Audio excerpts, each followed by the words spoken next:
barrel of the afternoon, and this is an agricultural engine, unembellished, as you can see, no canopy, a spoked flywheel, no motion covers. This was typical of the engines that were built for farm work, and this barrel is what we call a single crank compound model, which means that it has two pistons using the steam twice. That's what a compound engine does to increase the efficiency, all attached by the same linkages to one crankshaft journey.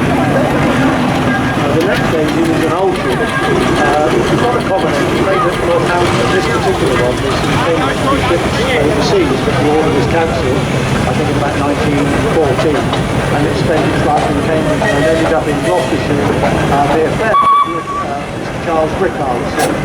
We all know it for many years.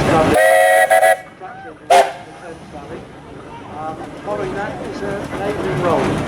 Our first evening of the afternoon, Adrian Porter made a very large number of steam rollers, and this is a compound version, a 10-tonner, and it's fitted with, unusually for most road engines having slide valves, the Avelings went over to piston valves, which was more of a railway practice in 1960s, and they found it perfectly satisfactory and sold them in large numbers, but a lot of customers fought shy of the notion of the slide valve and piston valve, and so the slide valve returned in 1930 to the Asian catalogue. We have a large McLaren. This is in the guise of a First World War engine, although this particular engine was sent to Australia and worked on the slide valve there.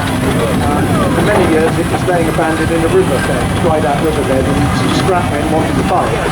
And the farmer reluctantly I'm not going to say it, not said it, so they went there with a stick of dynamite and blew the cylinder off. And it was recovered, brought back to England, and a new cylinder was made, and it's now been completely rebuilt, and here we see it today. Following the big McLaren is another barrel.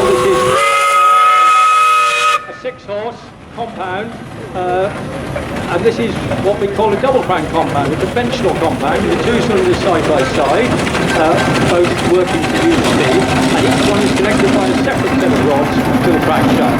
So barrels made both types of compound, and for some customers preferred the one, and some customers preferred the other. This is a particularly nice engine in its conformation. The 6-horse was a very handy size. And this one has been converted in preservation to have 3 gears rather than 2, but it's been done correctly with the proper measurements and the proper engineering, so that it does look perfectly like a 3-speed engine. The next engine is a compound, a 2-cylinder Fowler. You'll notice that the cylinder block is a different shape to the one in front. The one in front of both, the valves you can see on that flat surface where all the nuts are, whereas the valves are and it's also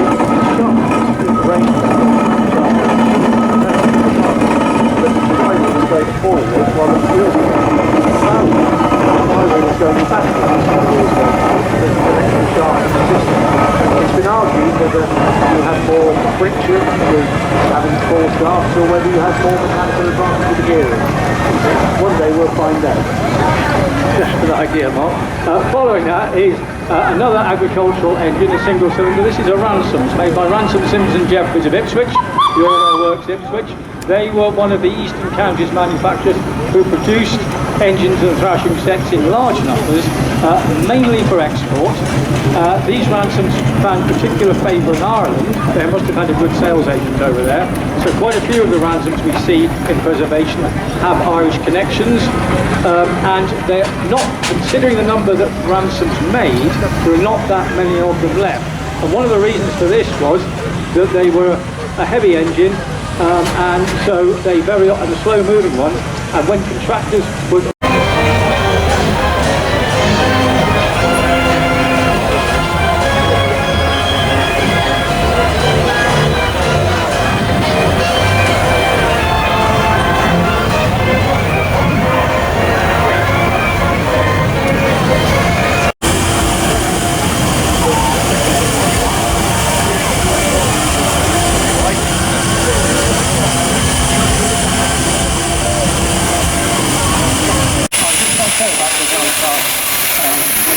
rather than the conventional spoken wheels, which most tractors use at the top, these are just got a cast This one we've got cast wheels, one for white coat, and I'm not sure, apart from boats, were Adrian's the only ones to use that.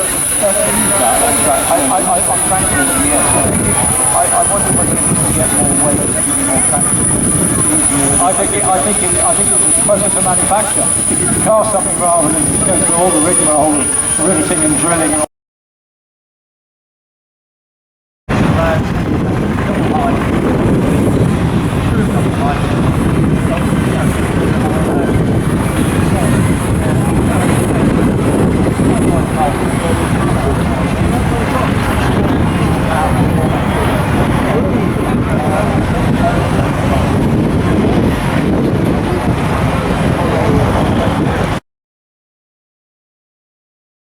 On the board, they give it a longer range.